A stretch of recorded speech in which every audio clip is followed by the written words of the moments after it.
Televiziju podzielili do audio realizacije i video realizacije. To je audio mikseta, tu je video mikseta. To je vlastne software, ktorý spravuje video mikseto.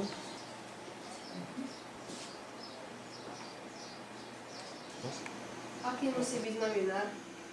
Novinár musí predovšetkým vedieť sa pekne prihovoriť a rovnako tak sa musí pekne aj poďakovať. Novinár musí vedieť odpovedať na 6 základných novinárskych otázok. Kto, čo, kedy, prečo a ako. Nachádzame sa v miestnostiach televízie Kovačica. Je tu rušno, lebo novinári rýchlo spracovajú informácie, ktoré práve premiestnili z našej obce. S nami je hlásateľka Tatiana Bojdišová, ktorú už niekoľko rokov každodenne pozeráme v televízii. Využili sme príležitosť s ňou sa porozprávať. Ako sa niekto môže stať hlásateľom a moderátorom? No tak, možno nie každý sa môže stať hlásateľom alebo novinárom, ale kto má také predispozície alebo komu sa páči táto práca, teda môže si stať novinárom, čiže hlásateľom. Pa na poslu smo u zavisnosti od prepodnevne, poslepodnevne smene, uglavnom 7 sati, što znači od 7 do 2 poslepodne, odnosno od 8 do 3. Međutim, kada pričamo o pravom radnom vremenu, to ne postoji. Čo zanima táto robota?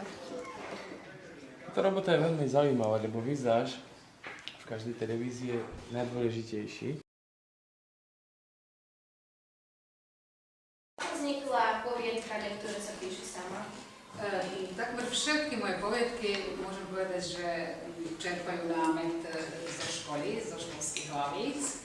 Hlavnými postavami sú mi žiaci a jedného dňa, keď sme mali lektúru, počula som, ako sa deti rozprávali, ako jeden napísal lektúru, druhý nenapísal lektúru. Jednému napísala lektúru mama, druhý tú lektúru odpísal z interneta a to som použila aj v tej mojej poviedke. Ispričajte nam kako nastaje film. Film nastaje prvo u glavi čoveka koji ga je zamislio, a to je scenarista, onaj koji zamisli film i tu priču koja će se sastojati iz niza kadrova i sekvenci. On može biti kratkog metra, može biti dugometražni film, može biti igrani, dokumentarni, postoje više vrsta filmova, ali ajde idemo na igrane filmove, ove koje mi volimo. Nastaje tako što scenarista napiše scenariju za film, zatim predloži ko će biti reditelj. Reditelj odredi ko će biti glumac i kompletnu listu saradnika, ko će pisati muziku, ko će biti scenograf, ko će praviti mnoge stvari, šminku, kostim i tako dalje. Za pravljenje jednog filma je potreban ogroman broj umetnika raznoraznih vrsta, jer film je kolektivna umetnost, može on biti individualna, ali je teško i režirati i držati kameru i glumiti, skoro je nemoguće.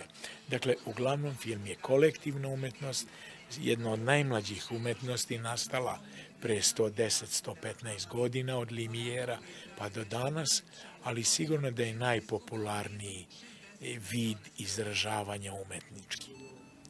Nastaje tako što svi zajedno svoje talente udružuju i posle izvesnog vremena, posle napornog ili nenapornog rada, nastaje film. Je ťažko byť kamermanom? Pa, nije toliko ťažko byť kamermanom, u stvari je ťažko, ale niekedy je kamera vie byť ťažká. Keď sa sníma z ruky, alebo keď je situácia taká, že myslíš sa nahnúť voľa kde, keď chceš snímiť voľaký diel, kde proste myslíš sa nahnúť a keď to radšej držať, tak vie byť kamera ťažká. Ale kamermana je, vieš ako, ťažko je byť, keď chceš to na ktípanie, ako si zaumieniť. Ako sa ty cítiš, keď snímaš? Keď snímam? Aha, ako snímam styl, tak žartujem sa. Keď snímam, vieš ako, keď ak chcete to, čo robíte, tak potom sa cítite aj príjemne. Marina Birešová, prednášam výtvarnú kultúru na základnej škole. Kedy ste sa začali zaoberať scenografiou? Tak začala som najprv v divadle ako šepkárka, potom som začala ako rekvizitér a videla som, že to ma zaujíma, tak začala som sa zaoberať najprv s kostýmografiou v 2004 roku a scenografia to už prišlo pozdejšie. Ja myslím, že no tak si to pozrieme na tejto diplome. V 2011 roku, kde som dostala aj odmenu v Kúle na 2. Omladinskom festivále. Bábika marioneta, Pinokio. Vám tu pokýva. Môžete povedzte nám, ktorá je vaša obľúbená filmová skladba? To je taká komplexná otázka, veľká, lebo dnešná doba je plná filmov a v tých filmách je mnoho tých kompozícií.